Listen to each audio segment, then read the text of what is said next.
What's up, everybody? Welcome back to my channel. In today's video, we are going to continue with our previews of the divisions in preparation for the 2025 fantasy football season.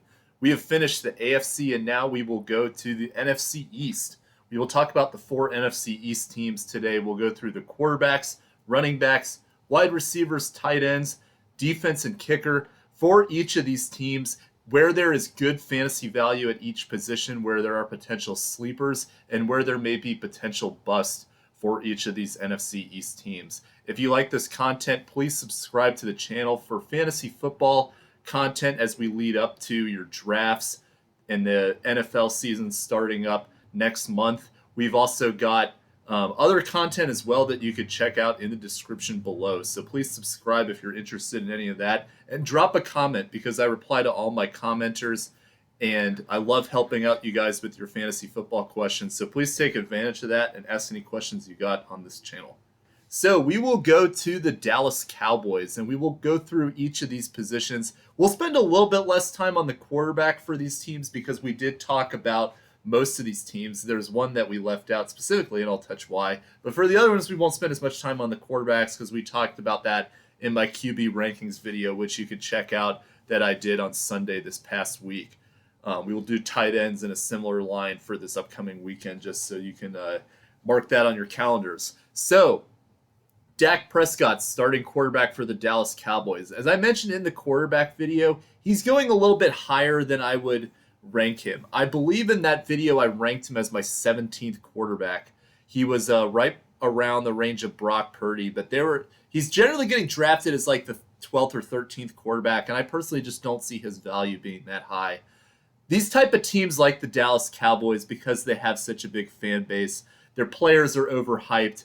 We know this because of the Cowboys for a year, and I'm not just saying that because I'm a Commanders fan and we're kind of obliged to hate the Cowboys, but it's just the fact. Every NFL fan knows this, that the Cowboys love hyping themselves up, and it generally does not result in anything. So because of that, I think that this is a similar situation for Dak Prescott, where he's going way too high in mocks, and I think that there could be some good streaming value from time to time, but generally I think that his performance among the quarterback position should be around or two later than when he's actually getting drafted. So you can check out that video for a little bit more on Dak. But I am not very high on him, and I think that that is a potential bad pick among quarterbacks. The backup here is Joe Milton, who was an interesting trade candidate that they brought over from the Patriots, played a little bit at the end of the season, and then they have Will Grier coming back again. So I'm interested to see that they decided to bring in Milton as the number 2. That maybe they've got some interest in him, or they see something that we don't see. But if Dak were to get injured, I think this could be an even worse situation, because Cooper Rush was actually pretty effective as the backup there. Of course, he's not there anymore, though. Now he's in Baltimore. But if anything were to happen to Dak Prescott, there would be a big hit to this offense. So at running back, there were some interesting developments here in that almost all of their running back core, with the exception of Deuce Vaughn, are new guys. And I think this was the team that everybody had pegged for Ashton Genty to go to, or one of these elite rookie running backs. But they decided to take Jadon Blue, as a third-day pick, I believe. I want to say he was a 5th-round pick. Yeah, he was the 5th-round pick from Texas. So, I mean, it's an interesting selection for sure. I would have expected that they would go with somebody on the second day to walk in as their starting running back. But now we have this backfield that's very murky in terms of what the upside is. They're bringing Javonte Williams, who had a lot of fantasy hype, 4 years ago now in 2021, but tore his ACL, kind of derailed his season, and he's really struggled with getting healthy since then. They bring in Miles Sanders, who has pretty much been pushed out of Carolina's backfield in favor of Chuba Hubbard. So now you've got this big question mark with Javonte Williams, Miles Sanders, and Jadon Blue. So, I mean, and Rico Dowdle was there last year. I think he probably would have been the best option of all of these guys. So what do you make of this backfield? Personally, I really am not super high on any of them. If you want to take a flyer on them, I do think that they're all going late enough, though, that I think there is solid value. It doesn't hurt to just have one of these guys as a backup and see what happens. Ultimately, I feel like Sanders I'm not interested in at all. I think that value is pretty much gone. Javonte Williams, I think early in the season there could be some value there, but I think ultimately by the time you get to the end of the season, it's going to be Jaden Blue's backfield. So me personally, I would want to take the chance at the end of the season on Jaden Blue. But Javonte Williams, at least in the short term, is interesting because he did have some good games from time to time with the Denver Broncos last season. He just needs to be more consistent.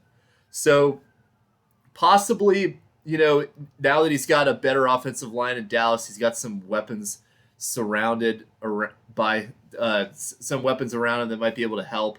I think that there's a chance that he could have a better season. I just personally would rather have Blue. Wide receivers. So Dallas finally got a second wide receiver in this team, and they traded for George Pickens. So now you have CeeDee Lamb and Pickens, and I think this will help CeeDee Lamb tremendously. He was pretty disappointing last year. A lot of people took him as their 101. I wasn't quite that high on him, but I do think that CeeDee is definitely justified as a first-round value pick, and I think that he'll have a better season than he did last year. He's going generally around the mid-first to late-first range, and I think that if you're at a position where, you haven't gotten those those three running backs that are generally going ahead of him. I'm talking about Bijan, Saquon, and Jahmyr Gibbs. If those three are all gone, and then you also get past the elite receivers as well, like Justin Jefferson, Jamar Chase, then CeeDee Lamb is on the short list of guys that I would really want. It's right around him and Amon-Ra St. Brown as among the wide receiver tiers that I really like there. But I think it's a good pick. I personally would rather have some other guys ahead of him that I mentioned, though. I still probably like St. Brown a little bit more just because of that offensive system and how consistent Amon-Ra St. Brown is. But CeeDee Lamb, one of the better picks you can get in the first round, and I think that he will have a much better season than he did last year. Pickens, to me, is still going to be solid. I'm not a huge fan of him in general. I think that he brings more hype than his actual performance gives. And, I mean, there was a lot of times where we would kind of talk him up last year, and then at the end of the day, he didn't really show consistency for me to feel comfortable with him as a 1. So now that he's in Dallas as a 2, I think he will have some good games from time to time, much like he did in Pittsburgh. But I'm not expecting him to be a sleeper at his ADP that makes me really interested in him.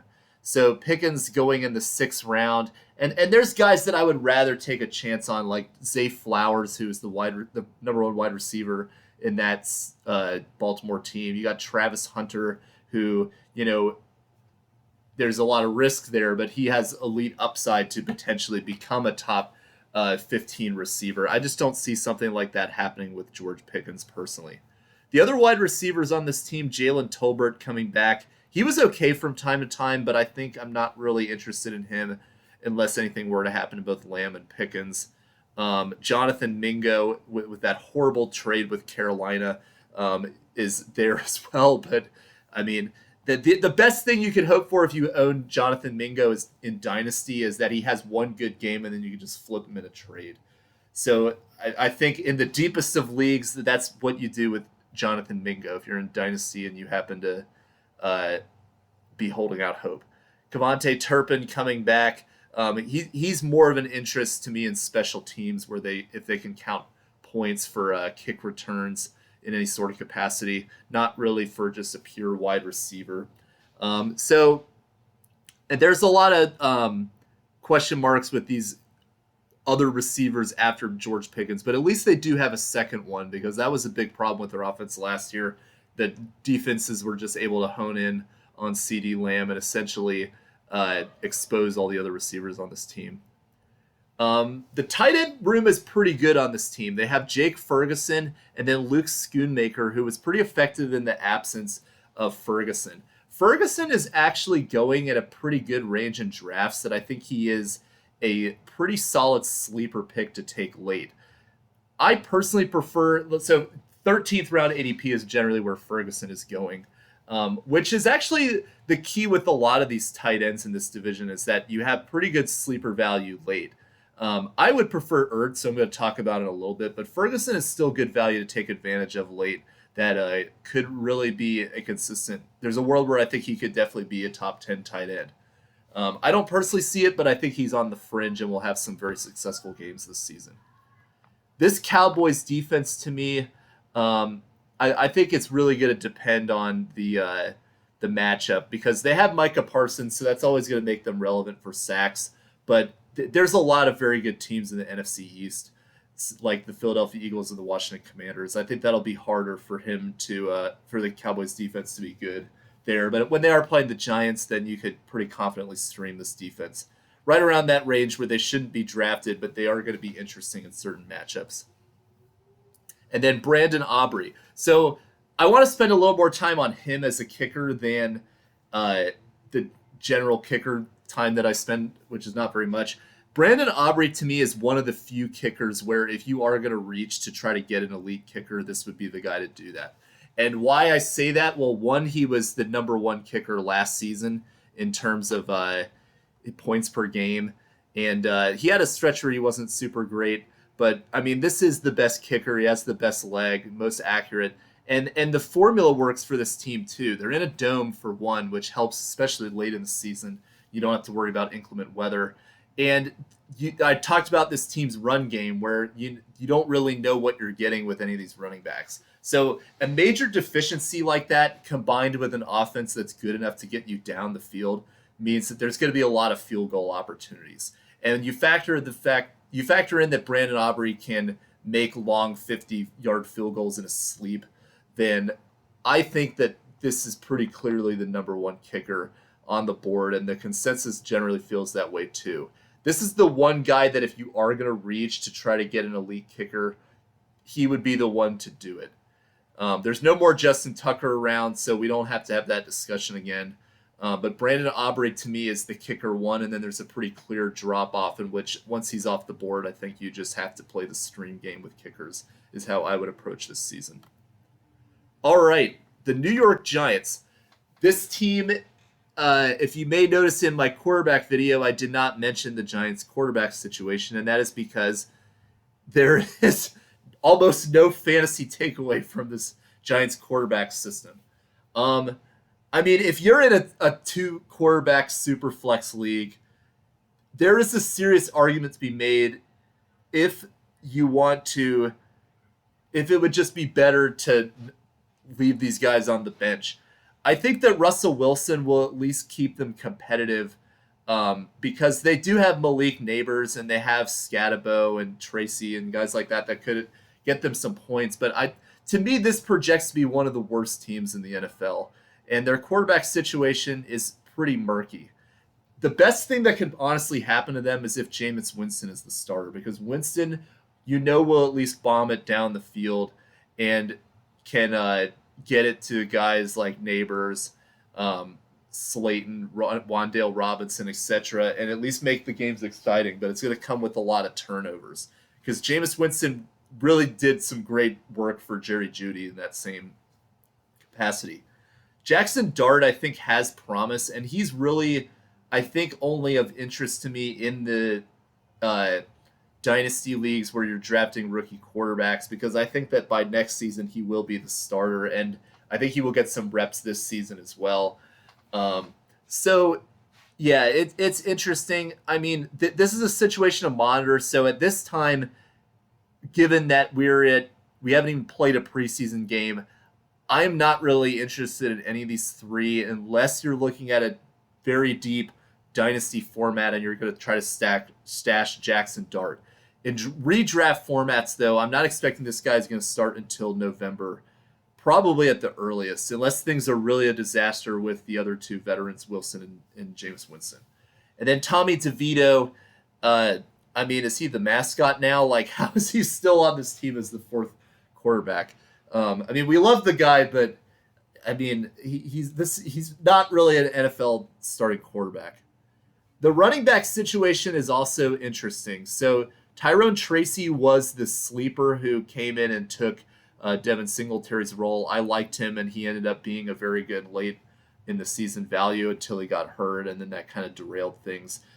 Tracy is interesting, but then now they've brought in, now he's the victim of probably the same situation that Devin Singletary was. They brought in Cam Scatabo, who is another running back that I really like that you can get very late. Scatabo just, to me, seems like a guy that is going to be productive in the NFL. He's battled adversity in his career, made it up to Arizona State through the transfer portal.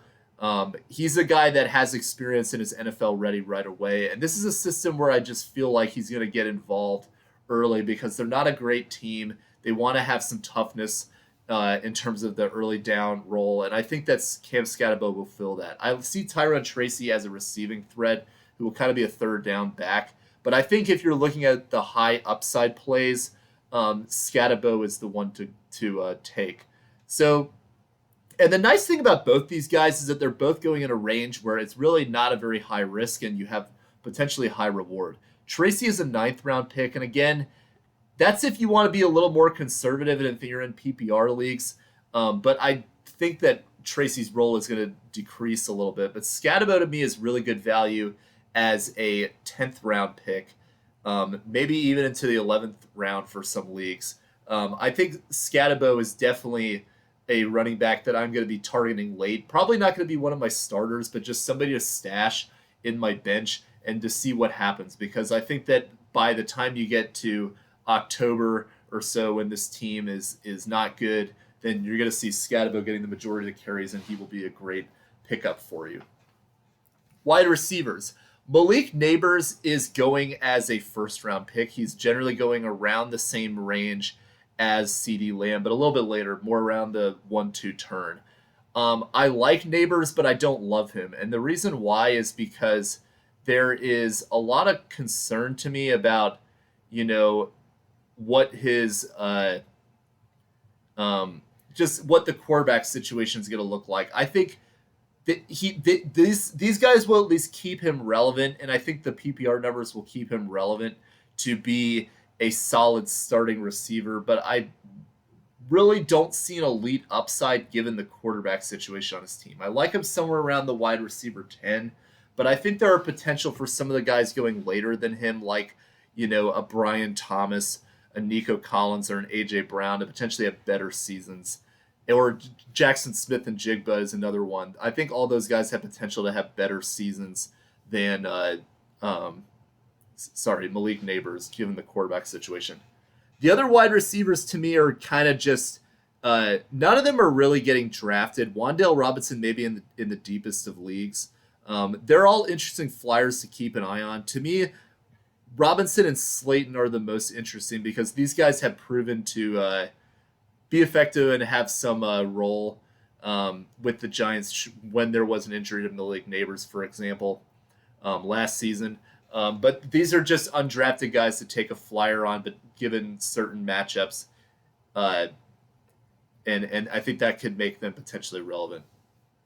They bring in Lil Jordan Humphrey from Denver. Gunnar Olszewski has bounced around on some teams, and Jalen Hyatt is coming back again. And then Zach Pascal is he on the roster? He's on the roster right now. I'm not sure if he's going to actually make the final team. But these are all guys that are really not fantasy relevant, but names to keep an eye on because somewhere they are going to need a second wide receiver void filled. It's probably going to be Robinson, I think, but be interesting to see how this goes, especially if Jameis is going to be a quarterback for a while. I think that will help these receivers. Tight end. Theo Johnson is a very interesting name. This is much deeper than Jake Ferguson, probably not getting drafted, but Theo Johnson had an increasing role last season. He never really broke out, but I would not be surprised if he gets more involved now that he's in his second year. They're a little more familiar with the NFL offense. Maybe they could rely on him to potentially be that second or third receiving option. And this is a guy that is not getting drafted. So this is a very deep tight end sleeper to keep an eye on. Theo Johnson of the New York Giants. And then Daniel Bellinger, Chris Mannertz. These are guys that have been on the Giants for a bit and have kind of just mostly been in blocking roles. The one to have is Theo Johnson on this team. Greg Dulcich making a comeback with the ridiculous mustache and hair that never really panned out, aside from a few, meme-worthy weeks a couple years ago with the Broncos. But at least he's still on a training camp roster, so that's cool. This Giants defense, to me, has talented players, but again, not interesting to me, given the offensive limitations. But I do think there are going to be some good streaming matchups. And then Graham Gano, not really interested in him.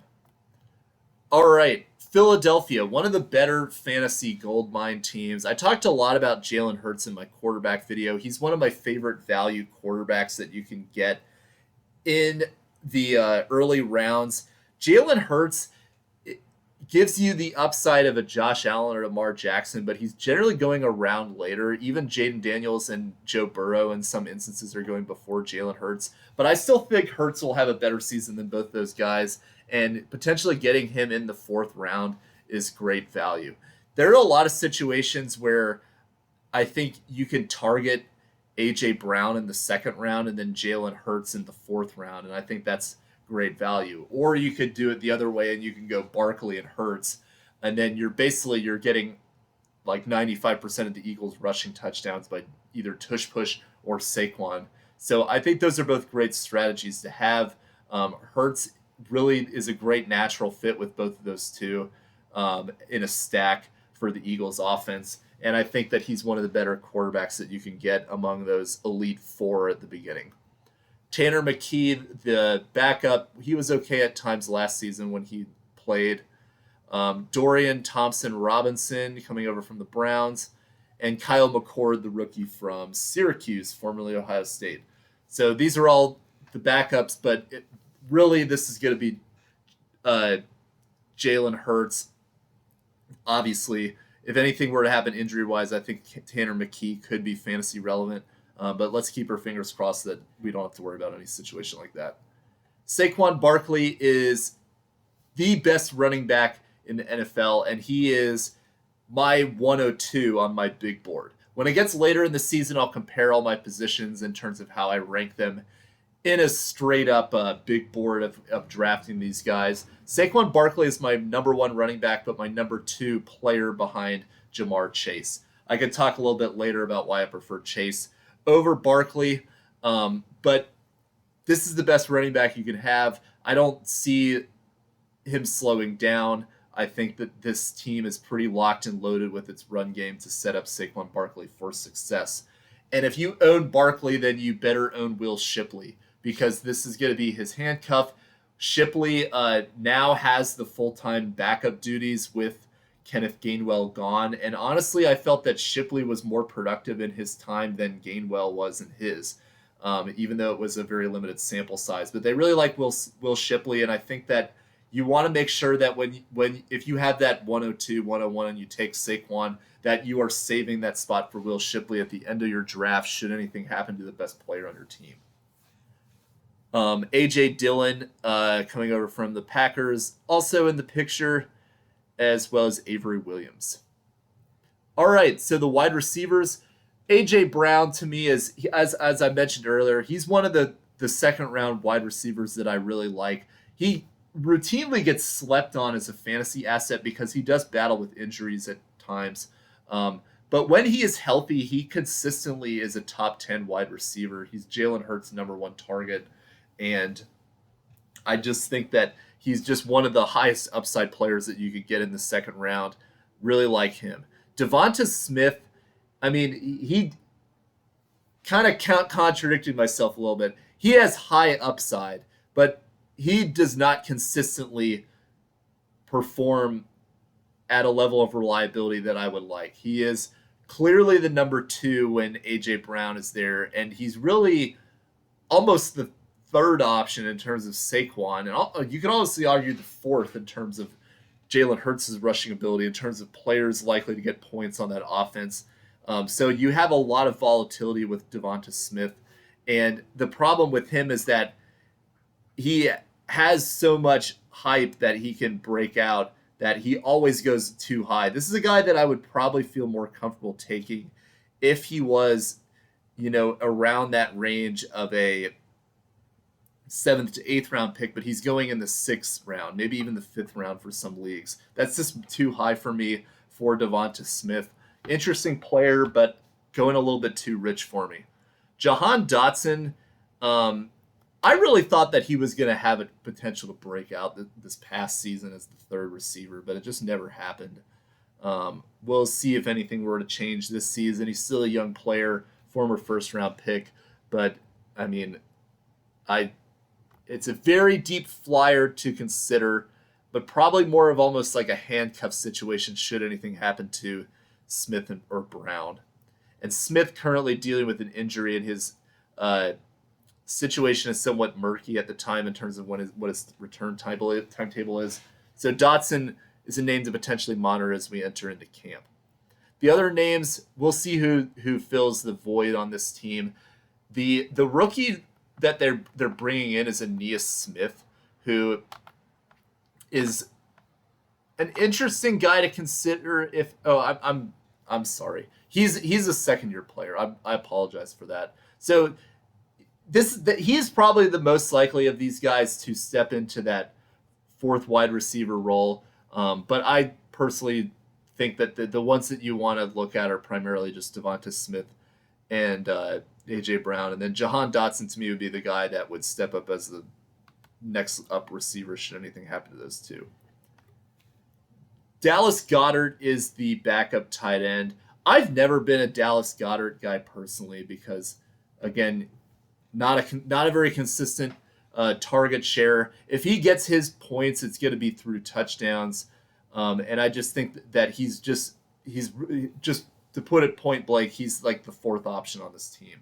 So unless there's injuries, then he becomes stream relevant. But I would just personally rather go in the direction of another tight end. And he's going in the 13th round generally, like Jake Ferguson. I would prefer to just go with Ferguson, who could potentially be the 2nd option on that team, 2nd or 3rd, depending on how you view how George Pickens gets integrated. Grant Calcaterra is interesting should anything happen to Dallas Goedert. This defense to me is one of the best in the NFL. I think it's close between them and the Broncos as my defense 1. I kind of prefer Denver personally just because this team, the Philadelphia Eagles, are going to have to play the Cowboys and the Commanders twice. So that could hurt some of their outcomes. As well, they're also playing all the first-place teams, unlike Denver. So I kind of prefer the Broncos over the Eagles, but they are my 2nd-best defense. They just have playmakers all over the place. They're going to get a ton of sacks, probably going to get a lot of interceptions. One of the best defenses that you can have. Jake Elliott, one of the worst kickers that you can have, which is crazy that he just continues to be the kicker on this team because I feel like I've never been confident in him making field goals throughout all years of watching him. Now we go to my team, the Washington Commanders. I had to wear my shirt today for this video to talk about them. And if I'm talking me personally, like I love to take Jaden Daniels if I can, just because I really like him as a quarterback.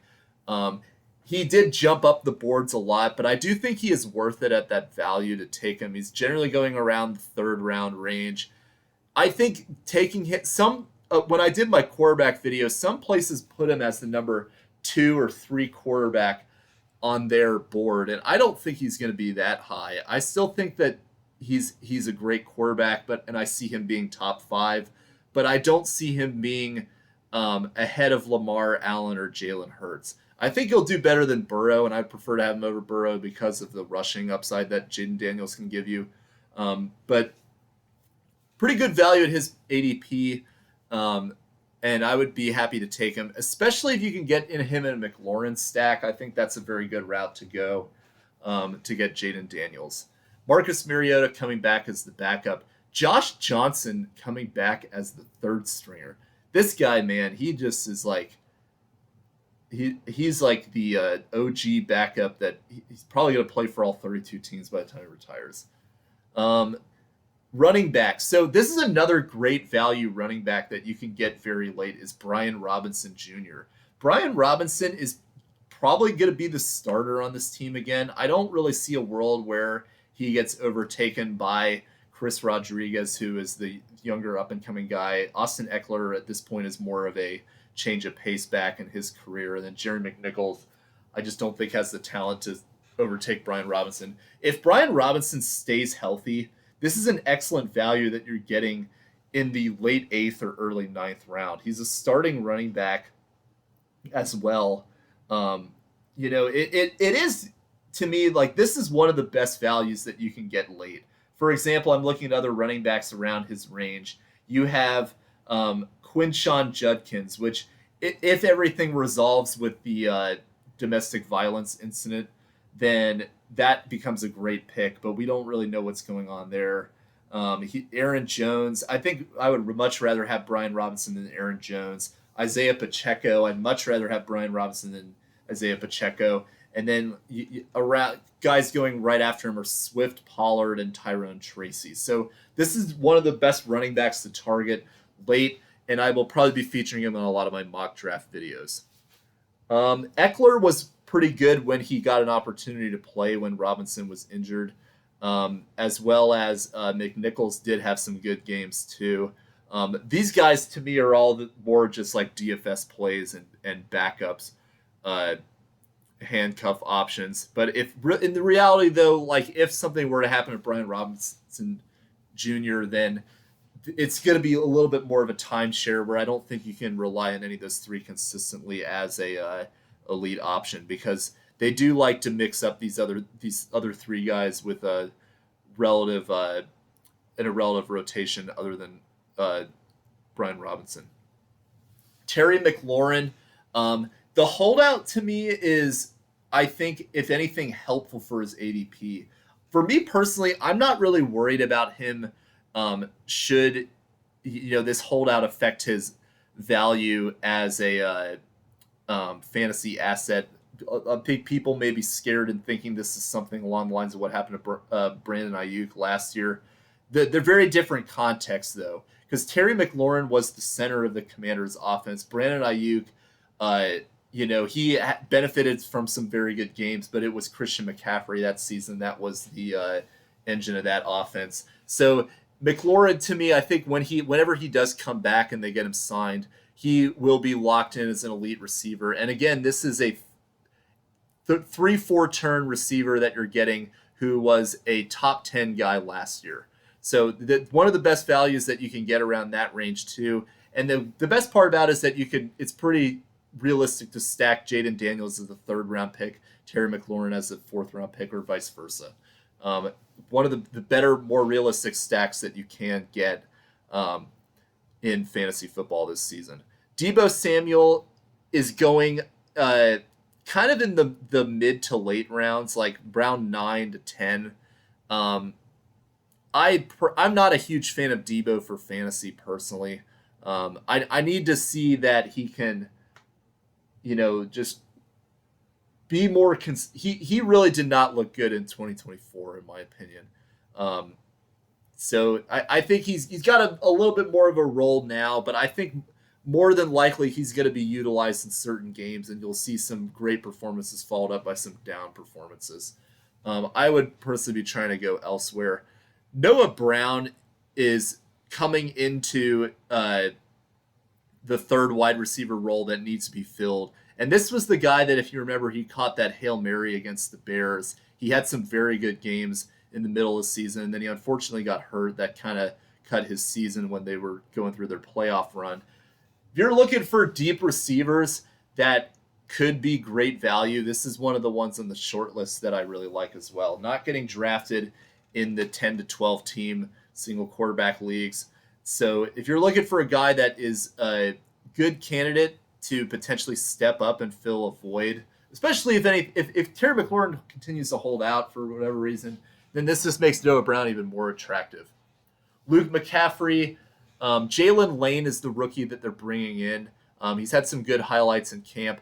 I just don't really see a very good role for him this season. And then Michael Gallup is coming over from the Cowboys. Didn't really play last season at all. I'm not really there with him. I think of all those other receivers, I'm most interested in Noah Brown, then Jalen Lane to potentially step up. Um, Zach Ertz is one of the better tight ends that you can get in that late range as well. So I will talk a little bit more about this in the tight end video coming up, but there's a pretty clear delineation of tight ends in terms of the elite ones, the Brock Bowers, the Trey McBride. If you can get those, great, but it's going to cost you a lot. There's some good value in the middle of the draft that includes guys like Mark Andrews, Tyler Warren a little bit later than him. And then if you were to, for whatever reason, lose out on all the tight ends out to Warren, then Zach Ertz is the number one guy that I'm looking at after Tyler Warren goes. And that's because Ertz is last season he was in the top 15. He was a great tight end, especially to close the season for the Commanders as Jaden Daniels got comfortable. And you look at this team situation, there's a great argument to be made that he could be the second receiving option again with Terry McLaurin on this team. So Terry McLaurin is the one, and then Ertz potentially as the two, the possession receiver. And if you're in a PPR league especially, Ertz, I think, can give you great value that you're getting at the very end of drafts. The other guys, John Bates, Ben Sinnott, are not really interesting to me for fantasy purposes. This defense is looking a lot better. I think there's going to be great matchups to stream them, especially week 1. They're playing the New York Giants. I think that is a great stream matchup to take advantage of the Commanders' defense. I expect them to do great things. They've just got Von Miller on the team as well, so that's great news. Really liking their linebacking core that they got heading into the season. And then the kicker is Matt Gay. The kicker is one of the biggest issues for the Commanders, and I would not be surprised if they find another one later on. At least Gay, I do like. When he was in Indianapolis, he was a pretty consistent fantasy asset. This is a guy that you could look at as a potential target, especially with that Giants game week 1. That shouldn't cost you any draft capital. All right.